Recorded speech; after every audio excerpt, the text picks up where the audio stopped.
2009, President Obama and Korean President Lee Myung-bak signed a joint vision for the alliance. It reflects the progress our two countries have made together, and it moved us toward a more broad-based partnership that promotes peace and stability not only on the Korean Peninsula, but around the world. Korea sent a provincial reconstruction team in Afghanistan to support the US-led stabilization and reconstruction efforts there. A Korean destroyer is in the Gulf of Aden, participating in the US and EU-led anti-piracy operation off the coast of Somalia. Korean emergency services and medical personnel worked alongside their American counterparts in Haiti to provide disaster relief and assist Haiti's recovery. Korean and American scientists are working together on dozens of energy research projects, including smart grid technology, developments of wind and solar power. These are all promising and exciting developments, but that's not to say that all is well in our alliance. For decades, the United States was Korea's biggest trading partner, but it lost that distinction to China in 2003. Since then, the US has also been surpassed by Japan and the European Union. Several years ago, our two governments decided that the best way to reverse this trend was to negotiate and ratify a bilateral free trade agreements that would eliminate barriers on both sides of the Pacific. We negotiated such an agreement and signed it in 2007. It has been languishing ever since because of other, more urgent policy priorities in Washington, D.C., and because of concerns about some of its provisions. Then last June, Presidents Lee of the Republic of Korea and President Obama breathed new life into the agreements when they met in Toronto. President Obama said he wanted the concerns dealt with and the agreements finalized before he returns to Seoul in November for the G20 summit. When ratified and put into effect, the KORUS FTA will be an engine of economic growth and job creation here in Washington and across the United States.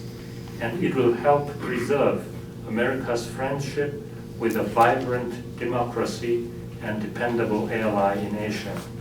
The Korea-US Free Trade Agreements is about three things. First, it is about jobs. The KORUS FTA offers one of the best opportunities to create American jobs by providing new market openings for US manufacturers, farmers, and small and medium-sized companies. The Commerce Departments of the United States estimates that the implementation of the FTA will create 70,000 new jobs in the United States. On the other hand, failure to implement the FTA will lead to a loss of market share to competitors such as EU and Canada, and the loss of more than 345,000 US jobs, according to the US Chamber of Commerce. Second, it is about economic growth.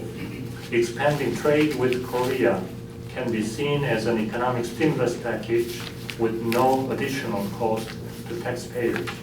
The independent and nonpartisan US International Trade Commission estimates that passage of the KORUS FTA will increase US manufactured goods exports by $11 billion and reduce the US trade deficit by $4 billion.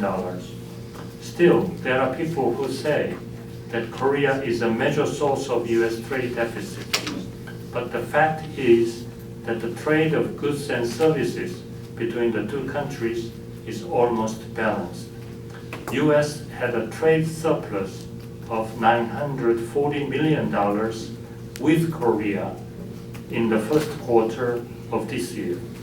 If you consider the US trade deficit with other developed countries, such as $219 billion with China, $50 billion with Japan, and $34 billion with Germany, you can get a better view of how balanced the Korea-US trade relationship is. Since 2006, the flow of direct investments from Korea to the US has been greater than the other way around. In 2008, US invested $1.3 billion in Korea, and Korea invested $6.3 billion in the United States. The Korea-US FTA will facilitate more cross-border investments. Third, it is about security and shared values. Korea is a vibrant democracy, a staunch US ally, and a major East Asian commercial center. The FTA will assure that America continues to have a strong partner in an increasingly important region. It will cement our alliance in the 21st century, much as the Korea-US Mutual Defense Treaty did during the 20th century. It will be a new bond that holds our two countries more tightly together.